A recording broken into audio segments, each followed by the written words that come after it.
What is polyvagal safety and how do you use it? In this episode, I will be answering both of those questions to help you make more sense of the very complex polyvagal theory. My name's Justin Sinceri. I'm a licensed marriage and family therapist that thinks the world needs a new understanding of mental health. Welcome to Stuck Not Broken. This podcast is not therapy, nor is it intended to be a replacement for therapy. In this episode, the title's a little bit misleading because the polyvagal state of safety is not something that can be used. It's not a tool. It's not a technique. It's not a fidget. So the title's a bit misleading. I just thought that would make sense to people who are looking for this kind of information. Anyhow, I'm going to do a brief discussion of polyvagal safety. I'll be talking about accessing the safety state and building the safety state as well. I'm over on justinlmft.com. I have a blog dedicated to this. I'll put a link in the description for you as well if you want to read the blog. Now, you've heard of this polyvagal stuff, and you are here because you want to learn more. It's dense, it's complex, it's not easily understood the first time. So you're seeking out for more information, and specifically, what the heck is this safety stuff?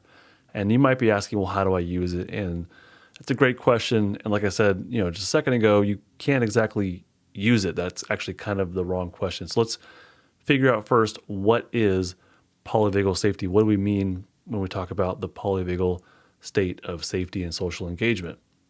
As I often say in the podcast, and actually last episode, I definitely recommend you listen to that one. It's about 3 absolute essentials for the polyvagal newcomer to understand. So as I say here often, the polyvagal safety is a reference to biology, and all the states are.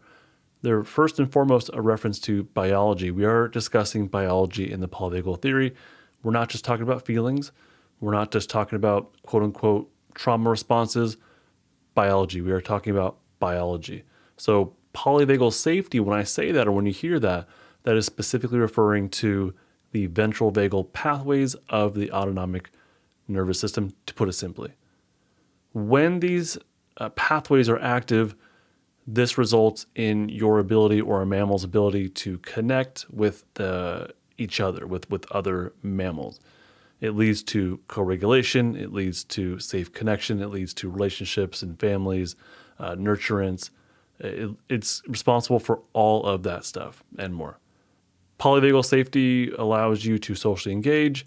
It allows you to provide cues of safety to another. That's called co-regulation. When you're in your safety state, then you can do things like smile. You can do things like using vocal prosody, which is more of a sing-songy quality to your voice. When you have access to your polyvagal safety state, you can listen and like squint your eyes. It'll form these like eye crinkles on the sides of your eyes. You can do a genuine smile. You can do gentle eye contact. You can get close to somebody and hug. There's all these wonderful abilities that come along with the polyvagal state of safety and social engagement that are not accessible when you don't have access to that state. The polyvagal safety state, when it's active, it also allows you to access other states and to create mixed states.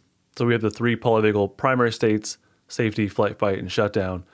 When these 3 states interact with each other or mix, they create mixed states, just like primary colors mix to create mixed colors, right? Red and blue equal purple. Well, when the polyvagal safety state is active, it can then mix with the other states like flight, fight, or shutdown, and it creates something different. So flight and fight get repurposed for play. So flight, fight, so mobilization plus safety equals play.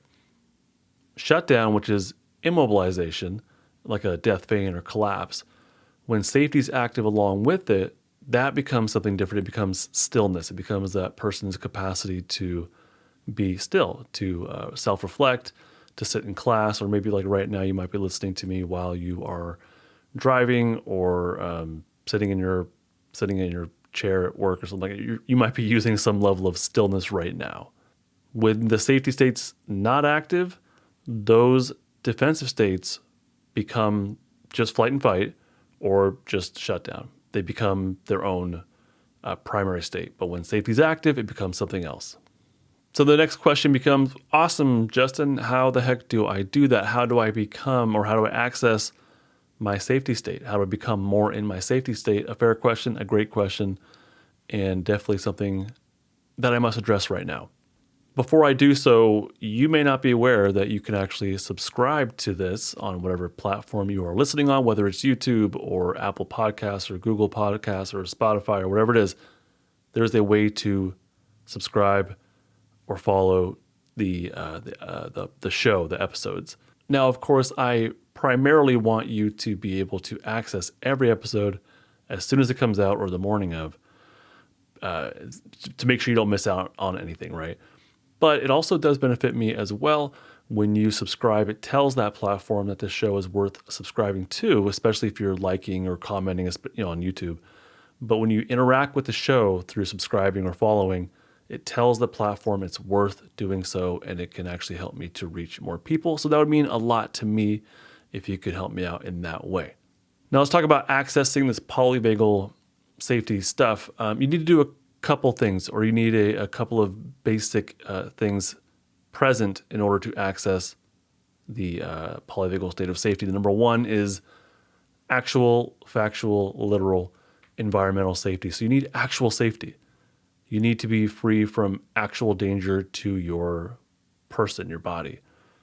This also includes more of a subtle form of safety. So let's say you don't have like a clear and present danger, but there might be things in the environment that still take you a little bit out of your safety system or challenge the capacity to stay in your safety system or to access it.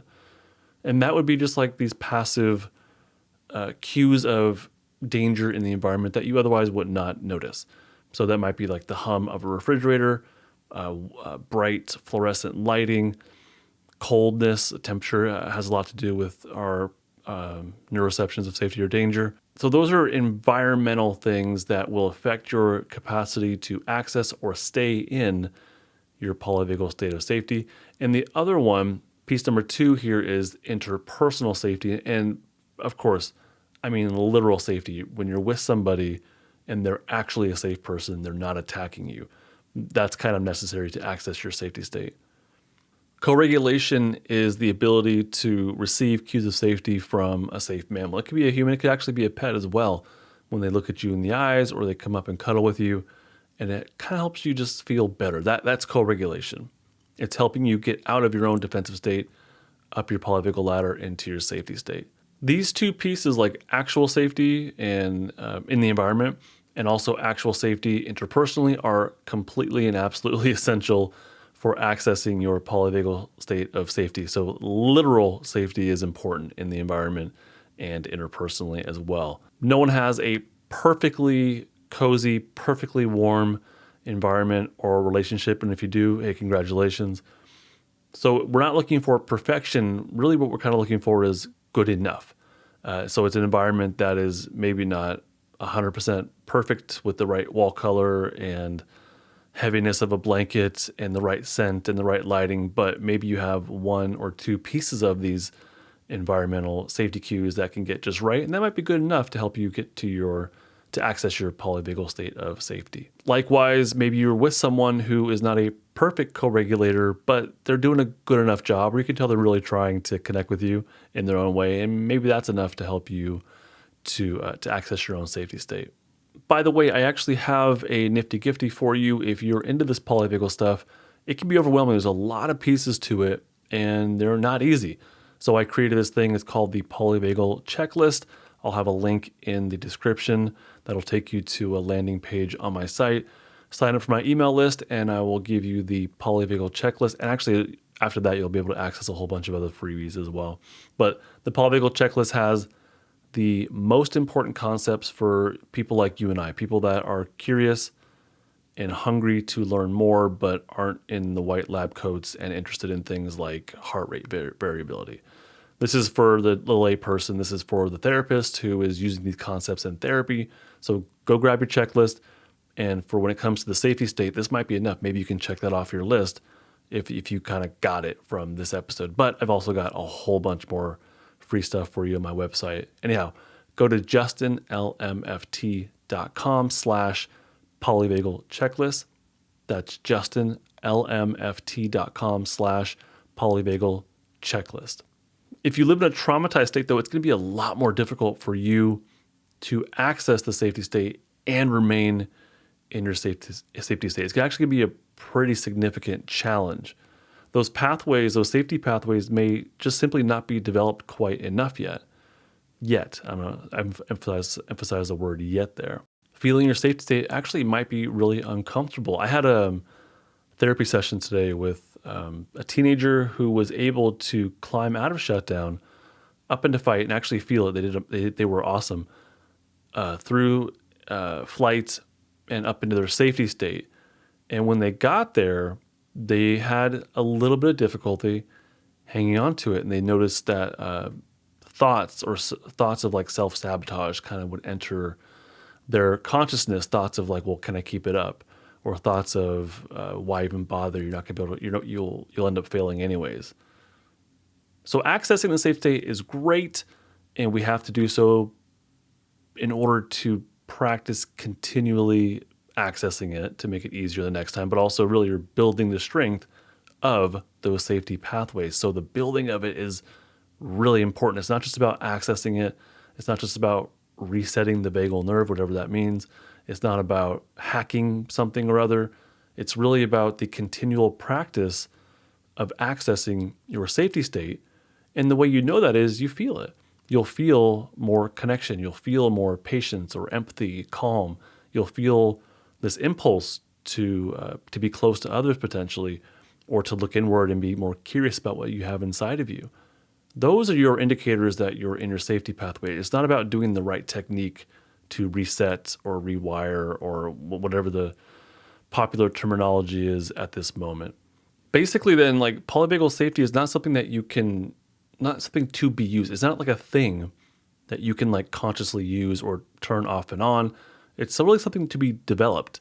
It's something that you practice doing and you build the strength of. Maybe it's a better way to put it. It's not something you can consciously turn off and on. And I don't encourage you to think about it that way. I really encourage you to think about it as more of a long process, a journey of getting unstuck. It's not a one-time thing. It kind of has to happen slowly over time. Now, of course, you can definitely increase the chances of your safety state being active. And the way you do that is by maybe controlling those factors in your home. Maybe there is some lighting that you can switch up. Maybe you can add a comfy blanket or a scent from a candle that you like. Right now it's fall. I love the smell of pumpkin. That's something that we have going in our home. You can also potentially do more active things like playing with your kids or creating something with art. There may be things that you can actively do and really mindfully experience them. Like once you're doing them, like what does it feel like to make eye contact with your pet? If you can mindfully do it, that really helps to practice being in that state and to build the strength of those pathways. Otherwise, thank you so much for listening, fellow Stucknut. I do hope you've learned something in this episode to help you in your process of getting relief from your stuck, traumatized state. This podcast is not therapy, not intended to be therapy or be a replacement for therapy. Nothing in this creates or indicates a therapeutic relationship. Please consult with your therapist or seek for one in your area if you are experiencing mental health symptoms. Nothing in this podcast should be construed to be specific life advice. It's for educational and entertainment purposes only. More resources are available in the description of this episode and in the footer of justinlmft.com.